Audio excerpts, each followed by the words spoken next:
Hey tennis fans, I'm Grace Carter and this is Tennis Now presented by Tennis Express. Order your favorite tennis gear at tennisexpress.com today. Long live the king. When it comes to Rafa Nadal on clay, that saying applies more than any other. But there's also another time-honored slogan that applies to the 22-time major champion: count him out at your own peril. When this year's clay court season started and Rafa pulled out of both Monte Carlo and Barcelona, the idea of Nadal winning, let alone playing in Paris, kind of looked like a long shot.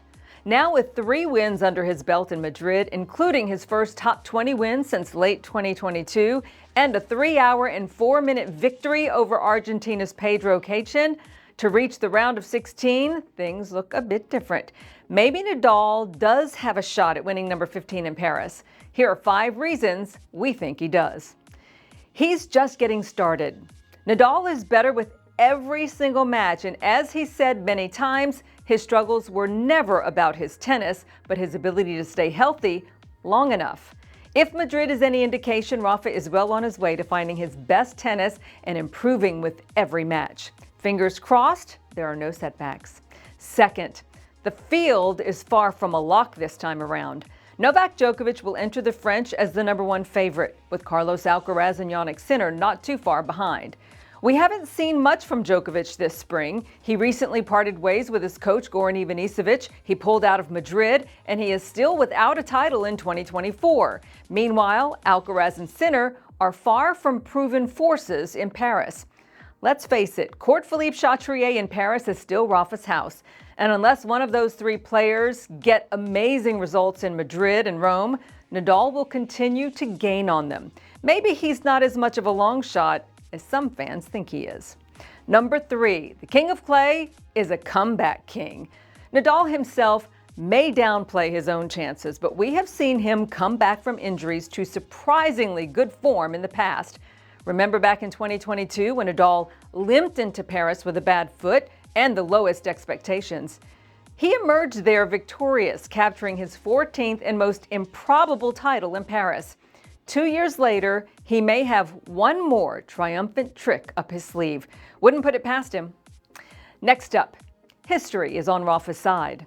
Something we should never forget: Nadal is the most dominant force to ever step onto the terre battue of Paris. And there is an aura and a mystique that goes with that.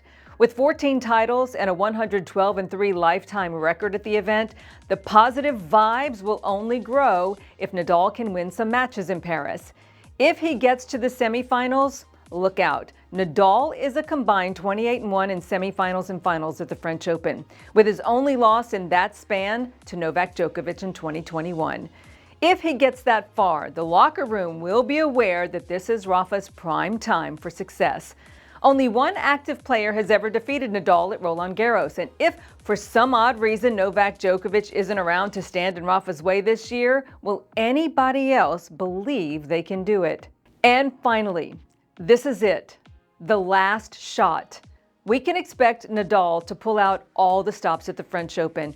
It's nearly 100% certain that Nadal will never play in Paris again, so he will give everything he has, knowing that this is likely his last legitimate shot at winning another major and saying goodbye to the place where he built his legacy. It could be the perfect farewell for Rafa. This isn't Australia, where Nadal was being careful not to hurt himself. Nadal will be more committed to the cause on the clay, where his body has always suffered less and where he has always been willing to do more to win. So where do you stand on this one? Can Rafa pull out one more victory and make it 15 in Paris? Let us know where you stand and keep it tuned here to Tennis Now. I'm Grace Carter. See you next time.